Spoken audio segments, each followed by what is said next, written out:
Bienvenidos a un nuevo encuentro de historia. Seguimos trabajando en un contexto internacional muy revolucionado. Ya trabajamos cuál era el punto de partida. Podemos empezar a pensar entonces cuáles son los procesos, fenómenos y realidades que revolucionarán ese mundo punto por punto.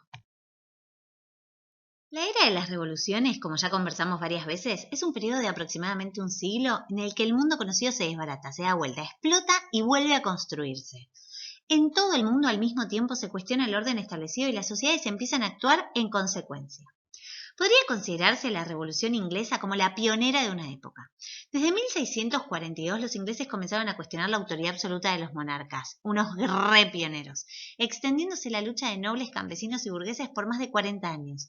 Finalmente, con la llamada Revolución Gloriosa, se puso fin al poder absoluto de los reyes, iniciándose el sistema republicano parlamentario que continúa con algunos cambios, pero hasta la actualidad. En un proceso que duró casi 10 años, los Estados Unidos de América, colonia inglesa en continente americano, lograron su independencia y se convirtieron en ejemplo y modelo para un extenso territorio, incluso más allá de nuestro propio continente. En 1789 estallaba la revolución en Francia, que duraría más de 20 años. Bajo las banderas de libertad, la igualdad y la fraternidad, los franceses derrocaron a los reyes, cortaron sus cabezas en la guillotina junto a las de cientos de nobles y religiosos, establecieron gobiernos monárquicos, constitucionales, declararon guerras, establecieron un gobierno del terror, persiguieron a todos los que pensaban distinto, volvieron a la forma republicana y nos regalaron al mundo los derechos del hombre y del ciudadano. Ya lo trabajaremos en profundidad. Dadas algunas condiciones, aprendidas muchas ideas, con muchos modelos a seguir y muchísimas disputas internas, las colonias americanas fueron independizándose una a una. Por último, no por eso menos importante, a estos 4 procesos revolucionarios debemos sumar la Revolución Industrial, que se inicia en 1740 en Inglaterra aproximadamente y va dejando estela hasta la actualidad. Una revolución inicialmente técnica, productiva, económica, que terminará cambiando el mundo en cada uno de sus aspectos y dimensiones. A las 4 primeras revoluciones se las conoce como el nombre de revoluciones atlánticas. Son revoluciones políticas que buscan cambiar la forma de gobierno, otorgándole la soberanía al pueblo. Revoluciones intencionales, luchadas, todas congregadas por un nuevo mundo de ideas. Les voy a proponer hacer una pausa, y si haces una pausa, tómate un té, para pensar algunas cuestiones profundas e importantes, ¿sí? Fundamentalmente 3 grandes preguntas para pensar. Por todo lo que vimos hasta acá, ¿vos estarías de acuerdo con que estas 5 son verdaderas revoluciones? ¿Cómo justificarías tu respuesta con lo que sabes? ¿En qué se asimilan y en qué se diferencian la revolución industrial de las revoluciones atlánticas? Porque a simple vista parecen cosas totalmente distintas, pero si pensás, te vas a encontrar con un montón de similitudes. ¿Por qué creen los hombres y mujeres del siglo XVIII en todos los rincones del mundo al mismo tiempo estaban tan dispuestos a dar su vida por un cambio? Piensen al menos 4 motivos de todo lo que venimos trabajando. Y ya sé que dije 3 preguntas, pero siempre hago un poquito de trampa. Por todo lo que ya vimos, ¿vos creés que hoy podría ser posible una verdadera revolución? ¿Por qué causas lucharíamos con convicción, sostenidamente, sin importar riesgos? Y te cambio la pregunta, ¿hay alguna causa por la que vos darías tu vida como lo hicieron todos estos hombres del siglo XVIII? Hoy vamos a concentrarnos en la revolución industrial. Vamos a empezar a trabajarla, no la vamos a desarrollar en profundidad. Y vamos a empezar con un breve recordar de todo lo que ya dijimos al respecto del punto de partida económico. Es un mundo fundamentalmente rural, así lo era más del 95% de la economía del mundo, muy poca producción de modo artesanal, doméstico, familiar, con algunos espacios de intercambio bastante rudimentarios y muy lentamente reglados. El sistema mercantilista, como sistema de ideas políticas y económicas, sostenía que la riqueza era dada por la naturaleza, que podía adquirirse, acumularse, pero no producirse. Se caracterizó por una fuerte intervención del Estado en la economía. ¿Qué vamos a agregar hoy? Que las energías que movían al mundo eran todas de origen natural. Molinos de viento, de agua o de tracción a sangre. Los hombres aprovechaban las fuerzas de la naturaleza para mover alguna de sus herramientas, con todas las limitaciones que esto implica. Ocupan muchísimo lugar, no pueden controlarse. Pensemos en épocas de sequía o de inundaciones, de escasez de vientos o de exceso, de hambruna, de enfermedad. Y requieren descanso. Así, los hombres no pueden prever ni controlar el uso de estas energías. Pero entonces, en 1712, un ingeniero escocés descubrió los beneficios del uso de la fuerza a vapor. Después de muchas pruebas, se creó la famosísima máquina a vapor. Calentando agua en un espacio controlado, podría aprovecharse la fuerza del vapor a través de cilindros para mover una máquina. Este sistema ya es per se un gran cambio.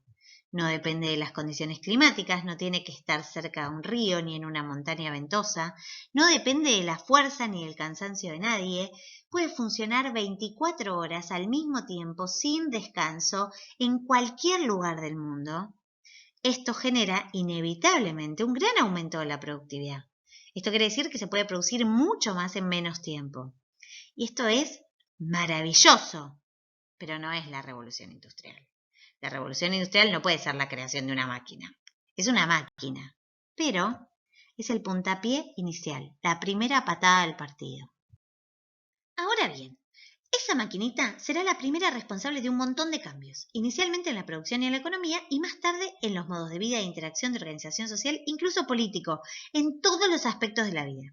En este encuentro no profundizaremos en todos los cambios, sino que enunciaremos y presentaremos a modo introductorio solamente aquellos de tipo económico y productivo.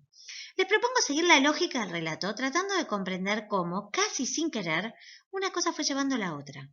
En el próximo encuentro nos ocuparemos en profundidad de cada uno de ellos. Hoy los enunciamos, los presentamos. Estas nuevas máquinas que permitían un gran aumento de la productividad eran gigantes. Y como no podían instalarse en cualquier lado ni establecerse en los domicilios y además eran carísimas, ¿quién tendría dinero como para su compra y puesta en marcha? Los nobles tenían mucho poder, pero no estaban pasando el mejor de los momentos. Los burgueses, por el contrario, habían concentrado grandes sumas de dinero. Así, los burgueses del tercer estado comenzaron a construir grandes espacios donde instalar grandes máquinas que sirvieran a la producción.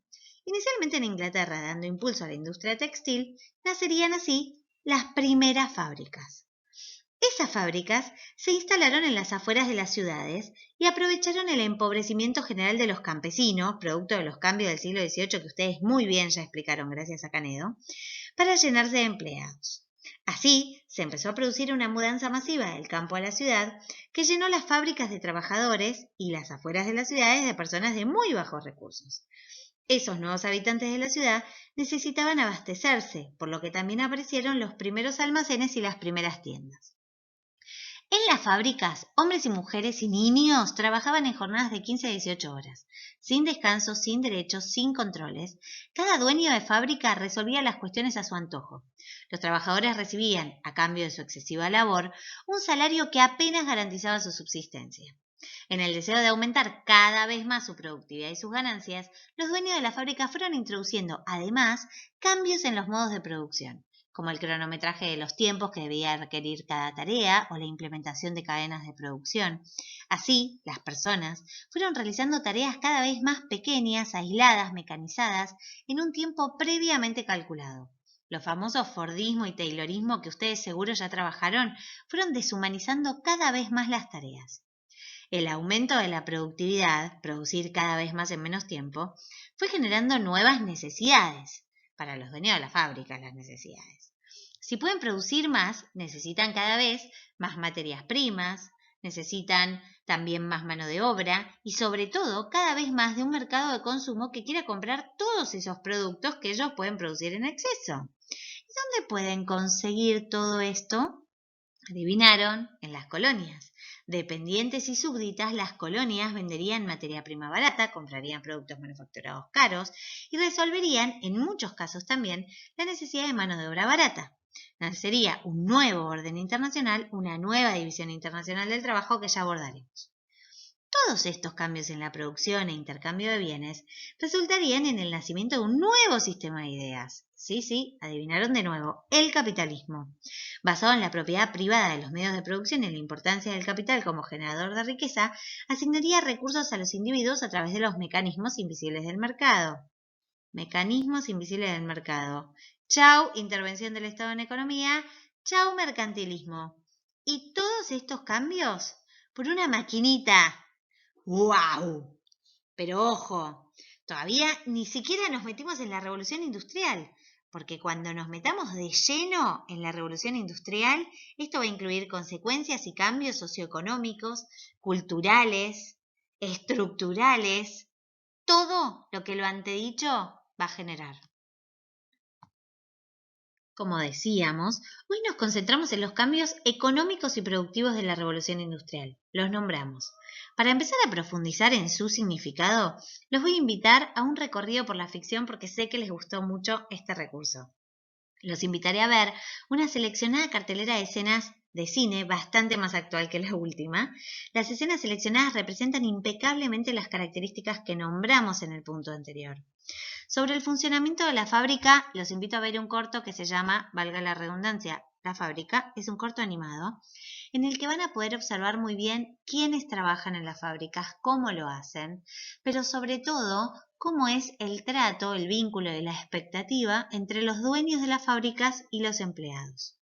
Sobre las condiciones de labor y los modos de producción, les ofrezco 2 escenas de tiempos modernos que probablemente ya vieron. Quiero que las expriman, que entren en diálogo con ellas, que las analicen. Hay tanto para ver en esas escenas.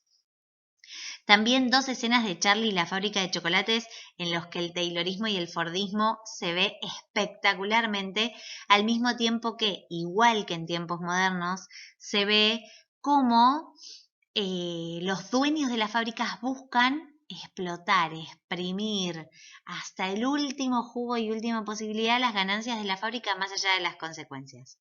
Sobre producción en cadena, un hermoso corto de Navidad de Disney, El taller de Santa.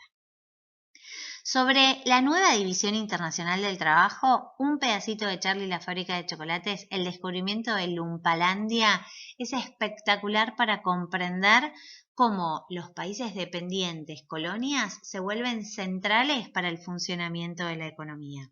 Por último, para comprender la lógica del capitalismo, no hay película, yo les pongo solo un pedacito como el Lorax. El Lorax explica el capitalismo de principio a fin. Es increíble que sea una película para niños y que no la aprovechemos más los grandes.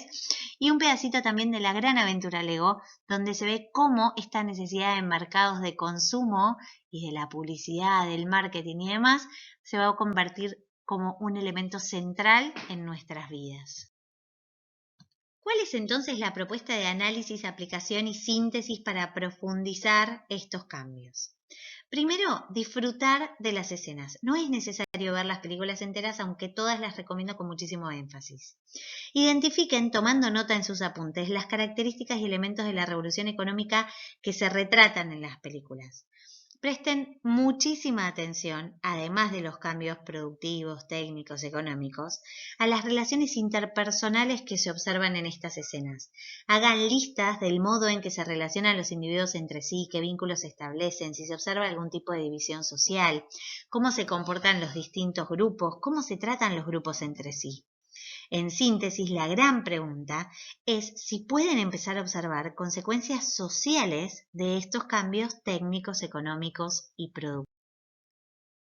Como siempre, un placer compartir con ustedes este espacio que espero que haya sido un verdadero encuentro entre ustedes, yo y el aprendizaje. Gracias.